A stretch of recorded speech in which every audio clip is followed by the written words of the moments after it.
네, 북한이 이틀 연속으로 탄도미사일을 쏘아 올렸죠. 이에 맞서서 우리 군에서는 참수작전 이야기도 나오고 있는 상황인데요. 자, 이 문제 한번 종합 진단을 해보겠습니다.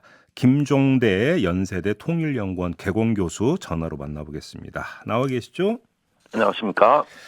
근데 일단 이전부터 여쭤볼게요. 어제 네, 발사한 그 탄도미사일 있잖아요. 네, 북한은 화성 18형이라고 하고 발사 훈련이라고 발표했지만 일부 전문가들은 이게 ICBM이 아니라 정찰 위성용 고체율로 추진 실험을 한 것뿐일 뿐이다. 한미가 소위 낚이고 있다. 이런 주장도 나오고 있다는데 어떻게 파악하세요? 예, 저는 화성 18형이 맞다고 봅니다. 그래요? 예, 벌써 두 차례나 이전에 발사한 경험이 있고 예. 상당히 의미 있는 성과를 거뒀거든요. 예. 그런데 이 사람들이 화성 18형 하면은 뭐 새로운 미사일이라니 이래 생각하지만은 사실은 이게 북한의 능력으로는 도저히 가질 수 없는 사실 꽤 첨단에 속해요. 그래요? 예를 들면은 예. 첨단 복합 음. 소재에다가 음. 그 추력 편향 엔진이라고 해서 자유자재로 방향을 조절하는 엔진이 있고 네. 또 자세나 비행 제어 같은 경우는 강대국도 10년 이상 개발해야 나올 수 있는 미사일인데 예. 북한이 이거를 올해부터 이렇게 보여주기 시작했다는 건 한반도 이 세력 균형의 가장 큰 충격입니다. 그래요. 그런데 지금 이걸 이전에 두 번이나 실제로 보여줬고 또 우주 궤도에 진입하는데 성공했기 때문에 어허. 이것을 굳이 정찰위성을 화성 18형이라고 과장 허위 선전할 이유가 없습니다. 그럼 거의 개발 이전에 완료 단계에 와 있다 이렇게 보시는 겁니까? 일단은 발사 및 궤도에서의 안정적인 궤도 진입에는 성공을 한 미사일로 보여지는데 네. 단지 이게 재진입 기술이 남아 있거든요. 아, 예, 예, 예. 예, 그러면서 아직 정상 각도로 발사해 본 적이 없기 때문에 이게 완성된 미사일은 아니다. 알겠습니다. 그렇지만은 거의 핵심 기술은 보유하고 있는 것으로 판단해야 될 것 같습니다. 또 하나 지금 점검 포인트가 조선중앙통신이 보도한 내용을 보면 이동식 발사대의 출발 지점, 도착 지점도 공개를 했고, 예, 그다음에 이 논밭 한가운데 그러니까 그 길에서 쏘는 장면도 그러니까 저기 공개를 했는데 음, 이 공개 의도가 관련해서 이거 킬체인 해봤자 소용없다라고 하는 메시지가 담겨 있는 거다. 이런 해석도 있던데 어떻게 보십니까? 그렇습니다. 일단 터널에서 빠져나왔기 때문에 네. 인공위성이나 정찰 자산으로 감시가 불가능할 것이다. 음. 이제 은폐된 장소에서 갑자기 튀어나오니까요. 네. 그다음에 아스팔트가 잘 닦여진 길로 가다 갑자기 비포장의 울퉁불퉁한 길로 가거든요. 그러니까요. 이거는 뭐냐면은 발사대가 좀 지형이 이렇게 거칠거나 험준해도 충분히 운용할 수 있다. 이런 점들을 보여주기 때문에 네. 이 한미의 조기 경보 기능이 소용이 없다는 거고. 예. 그래서 여러 가지 지금 북한이 보여지는 테리라고 하죠. 이동식 발사대 성능은 일단 인정해야 될 것 같습니다. 근데 지금까지 북한이 이런 전략 자산들을 발사하는 양상을 보면은 대부분 평양 일대에서만 발사하고 있거든요. 예, 그랬죠. 예. 그리고 북한의 이제 전략 로켓 사령부라든가 이런 어떤 핵심 미사일 부대들이 다 평양 주변에 있습니다. 그런데 전국에 여러 군데 이것이 분산돼야 더 위협적일 건데 그렇죠. 아직까지는 김정은 가까이에 두고 있다. 이 점은 한미가 꽤 호기로 기회로 볼 수 있을 것 같아요. 아무튼 참고 삼아서 이제 킬체인이라고 하는 게 발사 조짐이 보이면 선제 타격하는 시스템. 이걸 이제 킬체인이라고 보면 되는 거죠. 예, 그 미사일 발사 조짐을 보이면 예. 그 발사 이전에 제압을 해서 우리 그렇죠. 전투기나 미사일이 제압을 해가지고 발사 자체를 불가능하게 만드는 일종의 선제 타격 개념. 근데 이제 언제 어디서 발사할지 모르면 그게 한 개 이제 봉착한다. 킬체인이 뭐 이런 이야기가 되는 그렇죠. 거겠고요. 예, 북한은 계속 그걸 회피하는 방법을 보여주고 있는 것이죠. 이에 대응해서 한미일이 어제부터 미사일 경보 정보의 실시간 공유 체계를 가동했다고 하는데 이건 어떻게 평가하세요? 예, 이제 북한의 미사일이 발사돼서 날아가는 방향, 고도, 예상되는 탄착 지점 이런 걸 미사일 경보 정보라고 합니다. 예. 그런데 그간에 일본이 항상 북한에 대한 미사일을 정보 판단을 하는 게 부정확하고 예. 심지어 많이 틀렸어요. 예. 그런데 일본이 또 이런 북한 미사일에 민감하다 보니까 총리가 관저 지하실 벙커로 막 피신하고 예. 또 주민들한테는 경보 정보가 울리고 근데 우리는 아무 일 없이 지나가는데 일본은 굉장히 신경질적이고 민감하게 반응해 왔거든요. 예. 근데 번번이 정보가 틀렸단 말이죠.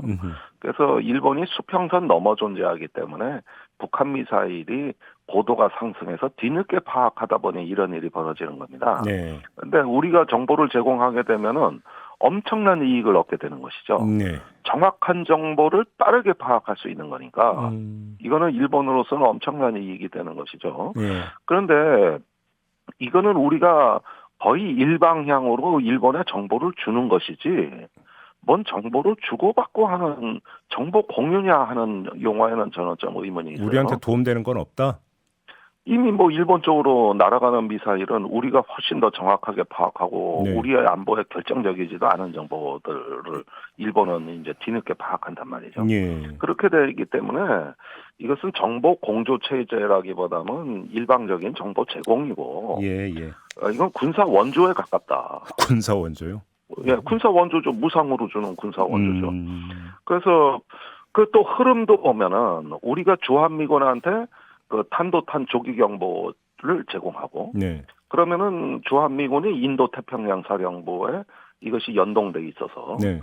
인도 태평양 사령부가 일본에 제공하는 방식이거든요. 그래서 이건 쌍방향이 아니라 일방향이다. 예. 예, 이런 점에서 한국이 일본의 군사적인 이익과 데이터를 제공하는 거의 군사 원조에 가까운 것이지 이걸 뭐 호혜적인 정보 공조라고 볼 수 있느냐 이 점은 좀 따져볼 만하다고 알겠습니다. 지금 그 참수 작전 이야기가 나오던데 이건 어떻게 평가를 하세요? 이게 이제 북한의 정권 수뇌부를 제거하는 어떤 특수 작전을 일컫는 건데 네. 과거에 그 빈라덴을 사살한 사건이 있습니다. 예, 오바마 예, 대통령 맞아요. 시절에. 예. 그게 바로 미국의 특수부대가 깊숙이 침투해서 정권 수뇌부를 도려내는 방식이거든요. 예. 근데 이거는 이제 그 중동이나 아프간에서 개발된 개념인데 북한 같은 경우는 굉장히 통제가 잘 된 적국이란 말이죠. 그래서 이런 어떤 그 중동에서 그 저항군을 섬멸하던 작전 개념을 북한에도 적용하겠다. 일단은 좀 검증할 여지가 필요하고 또 특수부대가 정말 그 북한이라는 그 촘촘한 방어망을 뚫고 은밀하게 침투할 수 있겠느냐. 네. 이런 점들에 있어서는 저는 의문이 있고 다만 정치적 메시지가 매우 강하다고 봅니다. 그러겠죠. 예. 예, 언제든 정권을 제거하거나 교체시킬 수 있다는 이런 메시지를 발신함으로써 네. 어떤 북한에 대해 위협을 가한다는 점에서는 정치적 메시지는 충분히 된다고 보고 있습니다. 알겠습니다. 지금 교수님이 연결한 김에 지금 정의당 비대위원도 겸하고 계시지 않습니까? 그렇습니다. 관련해서 이 질문 좀 드리겠습니다. 류호정 의원 지금 새로운 선택 창당에 참여를 한 상태인데 지금 정의당이 일단 징계위에 지금 회부를 했죠. 징계위엔 회부가 됐습니다. 언제 결정이 나옵니까? 아니 그건 뭐 징계위가 결정할 사안이라서 비대위가 뭐 확정을 할 수는 없고 예. 다만 오래 걸리지는 않을 것이다. 그래요. 예, 이게 지금 두 가지가 징계로 올라가 있는 거거든요. 네. 그 당원하고 당직 두 가지를 박탈하는 겁니다. 네. 당원권은 정지되고 당직은 박탈하는 것이죠. 예. 그래서 두 가지를 요청해 놓은 상태라고. 잠깐만요. 당원권 정지입니까? 제명이 아니고? 제명은 아닙니다. 제명을 하게 되면 사실은 이제 출당을 하는 거나 마찬가지인데. 그렇죠. 그렇게 되면 의원직을 계속 유지하고. 그렇죠. 다른 당에 가서 활동을 할 수 있거든요. 예. 그거는 유호정 의원이 가장 원하는 방식입니다. 제명은 아니고 당원권 정지로. 예. 그리고, 성남에 이제 지역위원장을 맡고 있는데. 예. 그 당직을, 박탈하는 것이죠. 뭐 유호정 의원도 이제 저희하고 인터뷰를 한 바가 있었는데 그 비례 그 사퇴 시한 전에는 결정을 내리겠다 이런 취지의 답변을 한 바가 있거든요. 이 점은 어떻게 평가하십니까? 아니 그러니까 그 이유가 그 새로운 선택과의 선거연대를 지지하는 당원도 있기 때문에 그걸 설득할 때까지 시간이 필요하다는 거 아닙니까? 예, 맞습니다. 예. 그런데 그 새로운 선택과의 선거연대를 지지하는 당원을 저는 본 적이 없고 4분의 1쯤 된다고 하던데요. 아니 그러니까 4분의 1도 그거 허위 사실인 게 이게 뭐냐면 당원 여론조사를 했어요. 예. 그런데 진보당이나 노동당이나 녹색당 같은 경우는 대략 한 70점 정도 나옵니다. 그런데 새로운 선택이 40점 되거든요. 네. 그 꼴찌예요.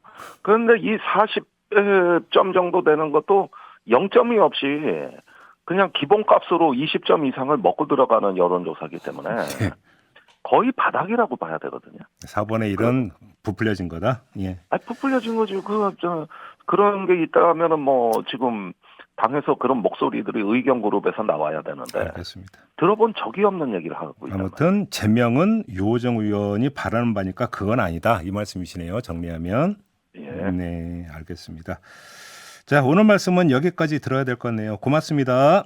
감사합니다. 네, 정의당 비대위원을 맡고 있는 김종대 연세대 통일연구원 개건 교수였습니다.